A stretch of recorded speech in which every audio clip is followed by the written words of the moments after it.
Assalamu alaikum wa rahmatullahi wa barakatuh. Bismillah ar-Rahman ar-Rahim. Alhamdulillah wa kafa. Wa salatu wa salam ala Sayyidina Muhammad al-Mustafa wa ala alihi al-asfiya wa ashabihi al-atqiya wa tabi'in lahum bi khairin wa isanin ila yawm al-jazaa. Brothers and sisters in Islam, Assalamu alaikum wa rahmatullahi wa barakatuh. And also for media professionals who may be watching this now or in its entirety, welcome to our very brief breakdown of our exit poll results that we received over telephone, that we gathered over telephone last night after polls closed through our phone banking list of registered Muslims in the state of Michigan and how they voted in the primary.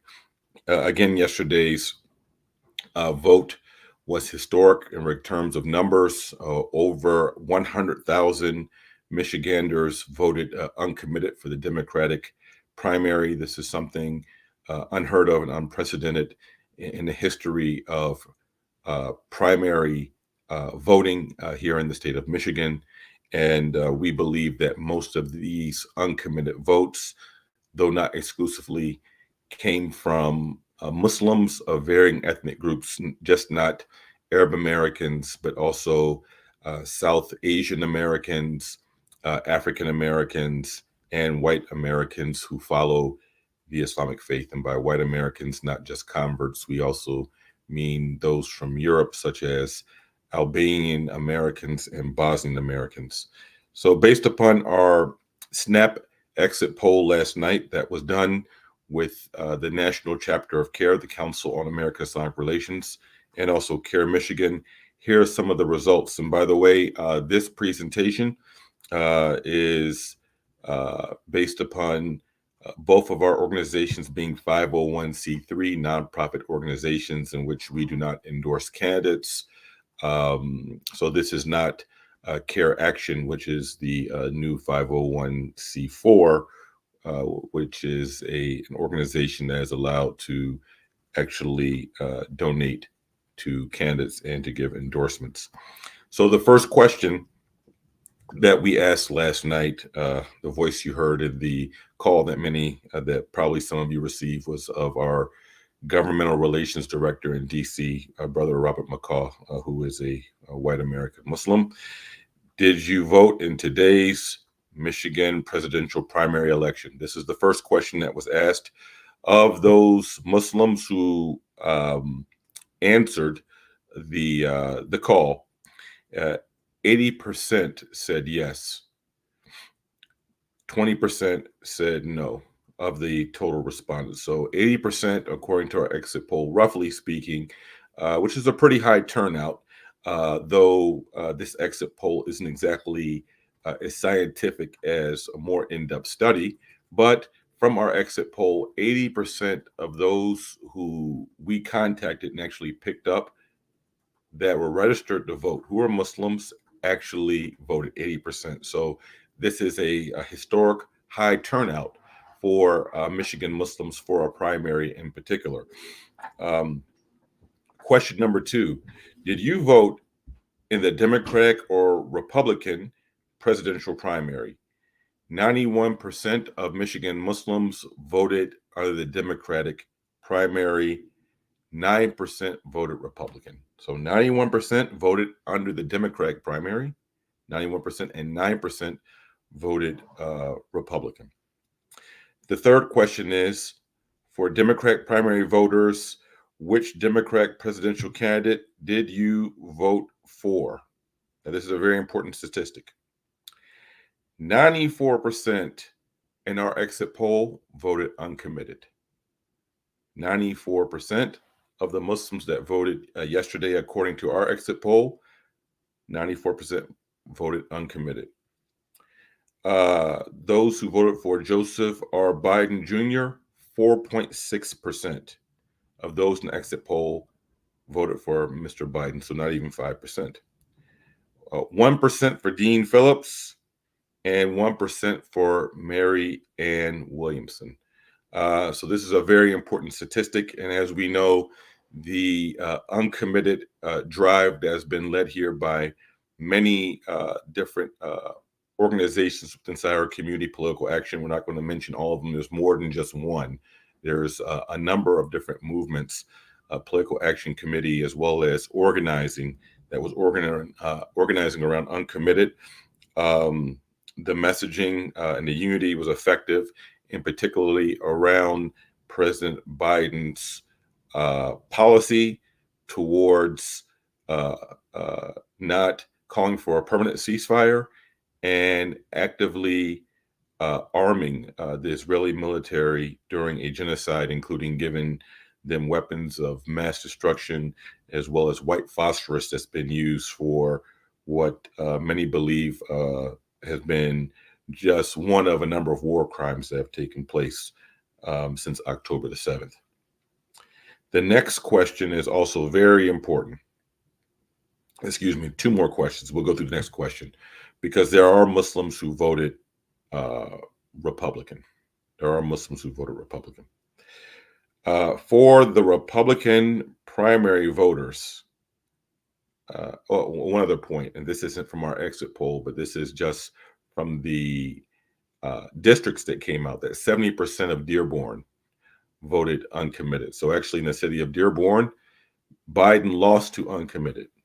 Biden lost, or we could say there was more uncommitted votes in Dearborn, Michigan than actually for Biden.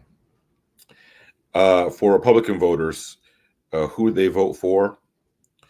The Muslims, 51% voted for Donald J. Trump, 32% voted uncommitted under the Republican, because there was a movement within our community to vote uncommitted under the Republicans. 5% for Haley Stevens. So Mr. Trump got the vast majority, but there was also a large percentage that voted uncommitted under the Republican. And I know there's some people in our community who are supporters of Donald Trump, and I even saw a gentleman from the Muslim community who's Arab American on a TV interview stating that he voted for Mr. Trump yesterday. Now, this is the fourth question. If there was a U.S. presidential election today, who would you vote for? Other, 40%, meaning they're not sure about who they would vote for, but someone who is not commonly, who is not listed as far as the people that we ask questions about, because we only ask people about certain candidates. So other was an option other than these other candidates right here. The top vote getter in our exit poll was Dr. Cornel West at 25%. Number 2, Donald J. Trump at 13%. Number 3, Joseph R. Biden Jr. at 8%. Tied with him at 8%, Robert F. Kennedy Jr. and Jill Stein, the Green Party candidate, at 7%. So the vast majority of those in this exit poll, they are saying they would rather vote for somewhere else, or this also is an indication that they aren't sure that if the election were today, as the question was posed, if there was a U.S. presidential election today, who would you vote for? That there's a significant percentage, 40%, who say they're not sure who they're going to vote for. But the largest percentage of those people who said that they were going to vote for someone was Dr. Cornel West, then followed by Donald Trump, then followed by Joseph Biden. This is a very important point.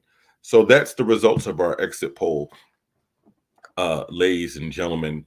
Now in regards to the punditry that's on TV right now in terms of what all of this means, well, only God knows what it will mean in November. But to those who are in the Democratic establishment around the country, and in particular, Governor Gretchen Whitmer, who said on TV that a vote for uncommitted was, in essence, a vote for Trump. That statement for many in our community was a statement of political blackmail, right? And the community, the Michigan Muslim community is a politically mature community. There are many elected officials. We have deep roots in this state, and people in the community grassroots aren't going to have their votes controlled by scare tactics. And perhaps the Democratic Party, in their engagement with Michigan Muslims, perhaps need to be a little more careful and a little more humble. But that's not the way, in my assessment, that the Democratic Party is going to win over Muslims here in the state of Michigan.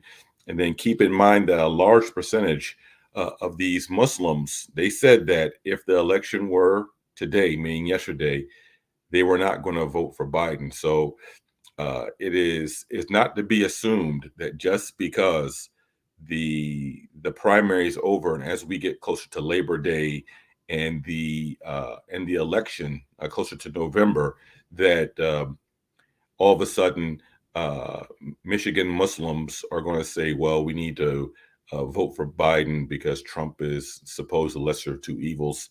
That may be a mistake in calculation for those who are out there who are outside of the Muslim community and don't understand the pulse of the grassroots of the Michigan Muslim community. Also, what we spoke to many Muslims on the ground, not just in Dearborn, Michigan, but in the city of Detroit, which is one of America's two blackest cities per capita, as well as Hamtramck, Michigan, which is the most Muslim city per capita in America. Not Dearborn. Hamtramck, Michigan is the only Muslim majority township in these United States of America. Uh, what what we heard coming from many of the people on the ground in terms of the election is that many people, frankly, uh, are willing to see Biden lose in order to make a political point that that the Michigan Muslim community is not going to be bullied, and also these Muslims have also articulated to us at CAIR Michigan that they understand that Michigan is an important swing state, and that in a close election, and we look at how many votes it took for the last two elections for Michigan to be won. Uh, Muslims in Michigan carry the political power in the upcoming election to determine who wins Michigan. And Michigan will determine who is the next president of the United States of America, right? So this is a time, and again, we don't endorse candidates at CAIR Michigan, but one thing is for sure, we can see that this is the power of the vote that we have in the community, the importance of civic engagement, and we are not a helpless community. We are not a weak, marginalized community here in the state of Michigan, though we do have incidences of anti-Muslim bigotry, but Muslims in Michigan sent a message yesterday. It should be a clear message to both parties, the political establishment, that this is a community that's not going to be bullied, it's not going to be pushed around, it's not going to be intimidated, and there's not going to be political blackmail. So it would be best suited for the Democratic Party and the Republican Party to deal with the Muslim leadership, um, the Michigan Muslim leadership accordingly. With that, my brothers and sisters in Islam, we are shortly approaching the blessed month of Ramadan. We are in Sha'ban, and we are in the last section of Sha'ban, and approaching the last days of Sha'ban. And we ask Almighty Allah Subhanahu wa Taala to bless us in the remainder of Sha'ban, to have us live to reach the month of Ramadan.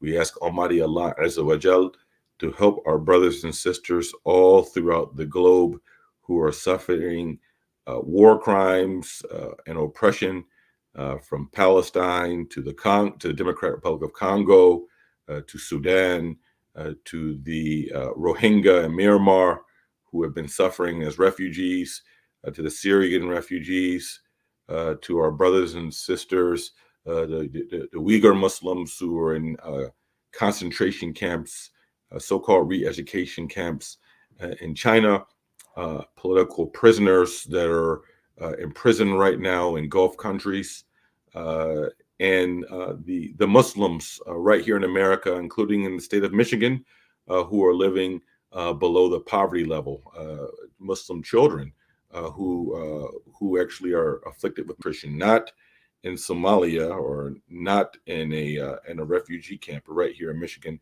We ask Almighty Allah Subhanahu wa Taala to help them with His divine aid and divine assistance, and we ask Almighty Allah to soften our hearts and to increase us in our risk, increase us in our sustenance, that we can help all of our people and all of the people who are in need here in these United States of America. Khairun nasi man yafu an-nas, the best of the people is he or she who brings benefit to the people. Wa sallallahu ala sayyidina wa nabiyana wa habibina Muhammadin wa ala alihi at-tayyibin at-tahirin. ورضي الله عن صحابته الراشدين والتابعين لهم بخير وإحسان إلى يوم الدين وعلينا معهم وفيهم برحمتك يا أرحم الراحمين يا أرحم الراحمين يا أرحم الراحمين. السلام عليكم ورحمة الله